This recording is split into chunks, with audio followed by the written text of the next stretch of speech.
Olá famílias, tudo bem com vocês? Espero que sim. Sou Júnior Buranello, sou psicoterapeuta, trabalho aí, dentro de comunidade terapêutica, a nossa Estrela da Manhã. Também faço atendimentos particulares, tanto para o familiar do dependente químico, quanto propriamente pro dependente químico. Mais uma vez eu desejo, boas 24 horas, desejo vida nova a todos vocês que me acompanham, aos familiares, aos pais, aos filhos, as pessoas que são dependentes químicos aí. Força, muita força, muita garra, muita sabedoria para conseguir sair desse quadro, tão complexo que é a dependência química, o alcoolismo e tantos outros transtornos, Outro dia eu fiz uma reunião aqui na Estrela da Manhã falando sobre a ludopatia, esse transtorno mental, comportamental que desenvolve aí, dentro das pessoas que se tornam viciadas em jogos. E aí a gente vê que realmente o quadro vem avançando. E aí tem até o vício cruzado, A dependência química, ela carrega a pessoa a esse transtorno também, ou esse transtorno também associado depois a todo o desespero gerado, ela também pode desencadear o transtorno de alcoolismo e dependência química. Então temos um quadro aí extremamente complexo dentro das comunidades, das clínicas, dos profissionais que trabalham com esses quadros de dependência e transtornos mentais. Pessoal, hoje eu trouxe um tema, fiz essa abordagem inicial, até para vocês poderem acompanhar esse canal aqui. Esse canal do YouTube é voltado diretamente para reuniões, para famílias, para o dependente químico, para pessoas que apresentam transtornos mentais e comportamentais devido ao vício em qualquer situação da sua vida, algum tipo de vício.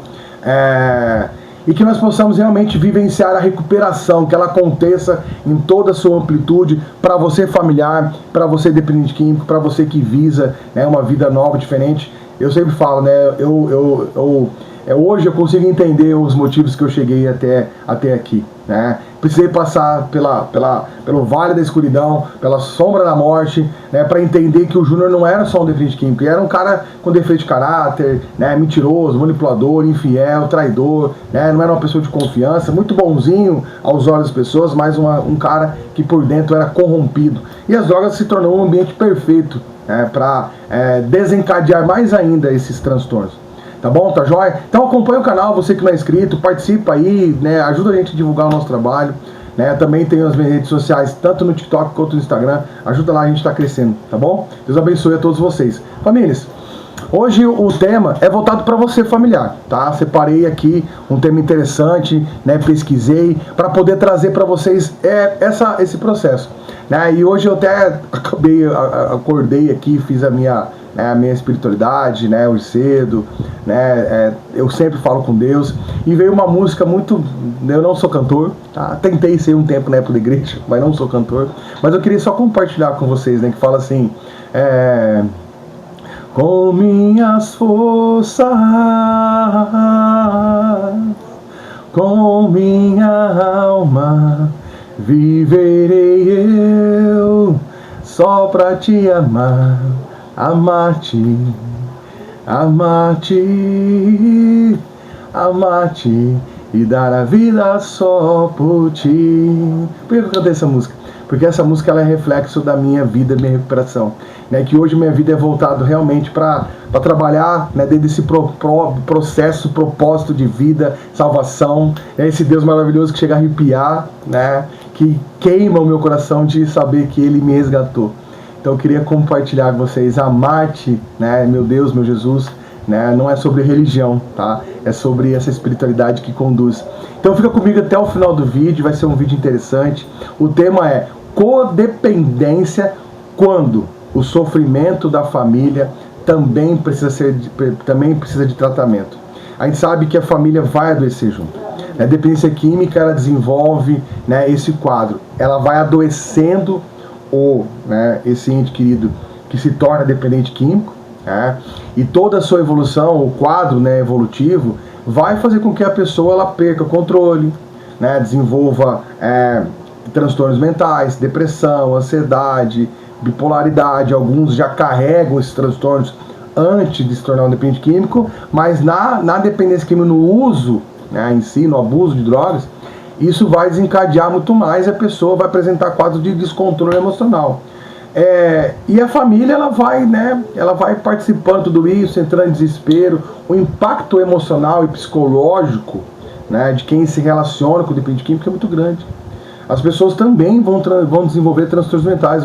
Eu falo isso né, com propriedade. Né? A minha família, minha mãe, ela demorou anos ali para ir melhorando emocionalmente por todo esse impacto causado pelo Júnior. Então, é importante você, familiar, que hoje ainda tem o seu ente querido em sofrimento, que você precisa estabelecer esse limite emocional. Não é fácil.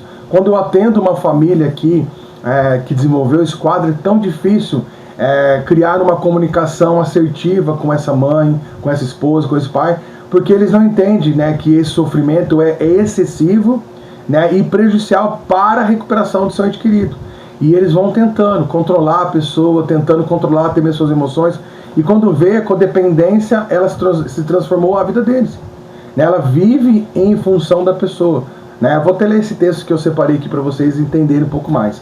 A codependência não é simplesmente o amar demais, ou querer ajudar. Ela acontece quando a família ela abandona todas as suas outras atividades. O pai não consegue mais trabalhar direito, a mãe não dorme mais direito, fica horas olhando o celular para ver se chegou uma mensagem do filho, né? Fica tentando controlar onde que ele sai, com quem que ele vai, né? Quanto que ele gastou. Enfim, isso vai se tornando uma exclusividade, né? Para essa família. Ela vive em torno do dependente químico. Aos poucos, ela vai sendo tomada pelo medo, pela culpa. Que culpa, Júnior? A culpa de todas as vezes que ele vive o fracasso, de uma recaída, aquilo que não dá certo, o relacionamento que ele perdeu, o trabalho, a família fica se sentindo até responsável e culpada, porque isso faz com que ele crie esse mecanismo de fuga para a substância. E você está ali tentando, ai filho, não, a mãe vai te ajudar, e aí você está facilitando, está pagando contas, está se envolvendo cada vez mais, está tentando resolver os problemas dele, né? Está tirando dele aquele poder de tentar resolver os seus problemas. E isso vai fazer com que esse dependente químico se mantenha dentro do uso, claro. Né? Então, tomado pela culpa, pela ansiedade, pelo medo, a necessidade de controlar a situação torna-se uma rotina da família.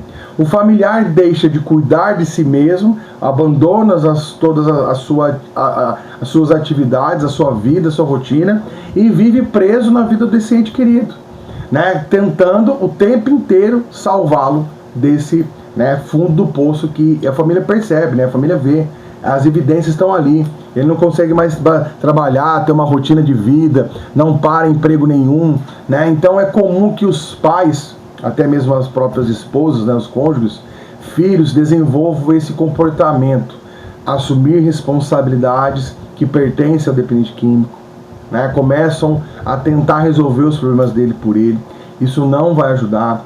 Mente, encobre, né, as consequências do uso. Eu lembro que minha mãe fazia muito isso.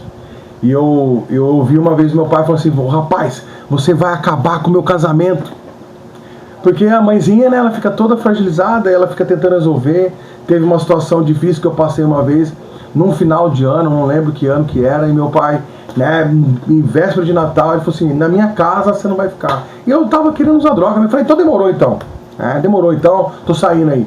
E isso tudo gera um impacto familiar, porque aí briga, né, os pais brigam. Olha o que o dependente químico não consegue enxergar, né? Esse caos que ele vai causando, ele vai afastando as pessoas, ele vai deixando toda a família debilitada emocionalmente, mas ele está doente.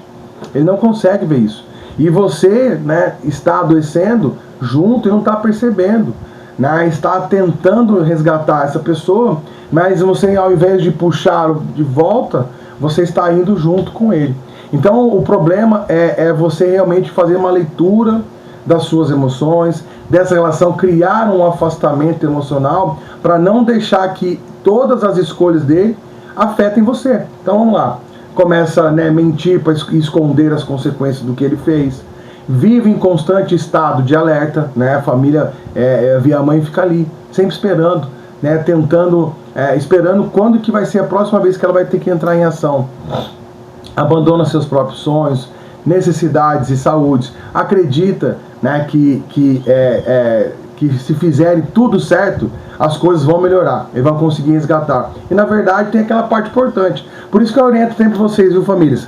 Mãezinhas que me acompanham, esposas, vocês precisam participar de grupo de apoio, fazer atendimento com psicólogo, com terapeuta, né, participar do Amor de Gente, porque é aí que vocês vão escutar a história das pessoas e como elas estão fazendo funcionar na vida delas, compartilhando os seus testemunhos, mostrando que não dá para você fazer tudo pelo outro. Você pode fazer tudo que é possível, menos a parte dele, senão você vai adoecer.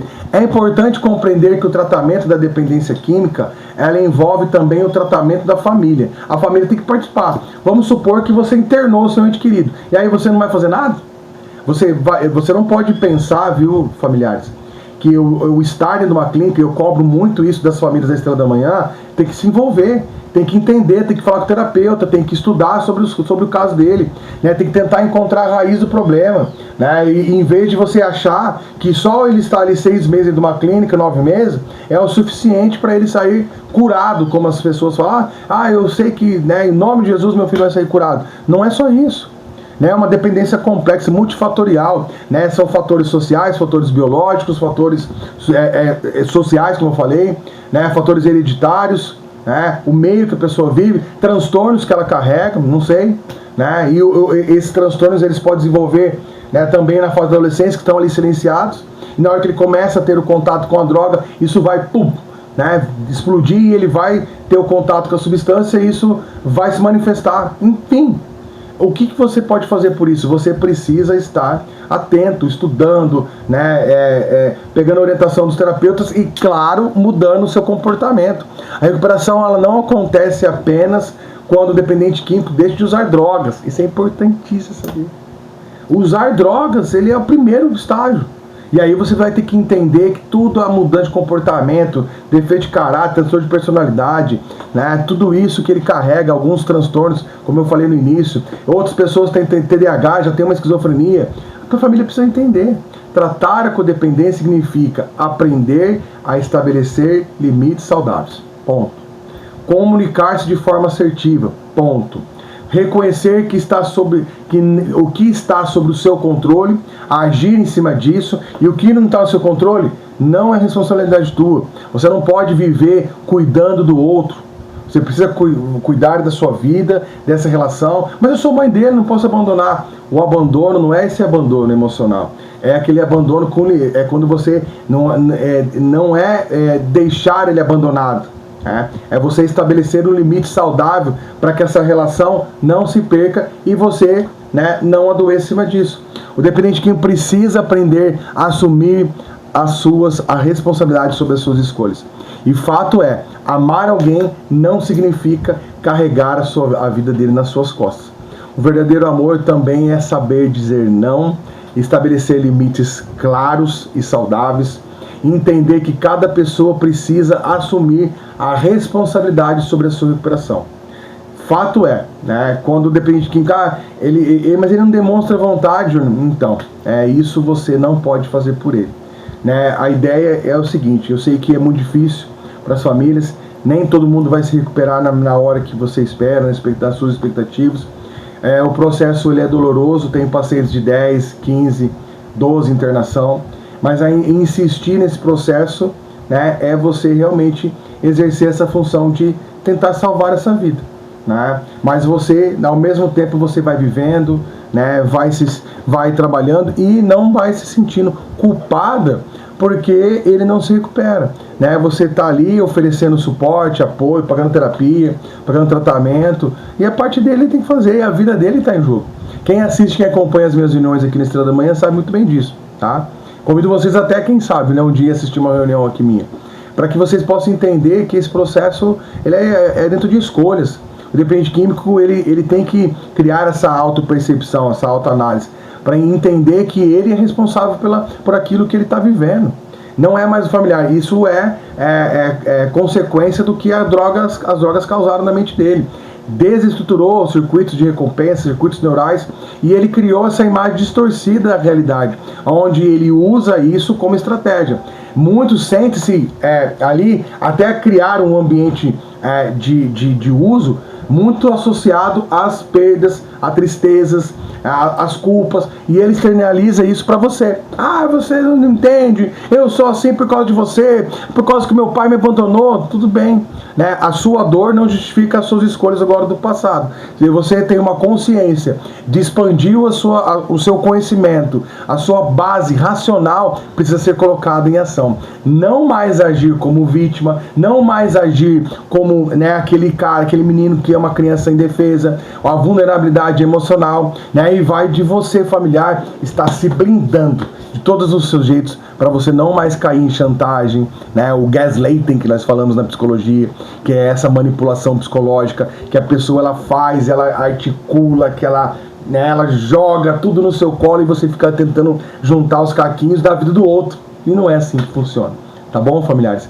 Né? E eu quero deixar uma reflexão para vocês. Então, a família não é culpada pela dependência, né, química do seu ente querido, mas pode se tornar protagonista no processo de mudança.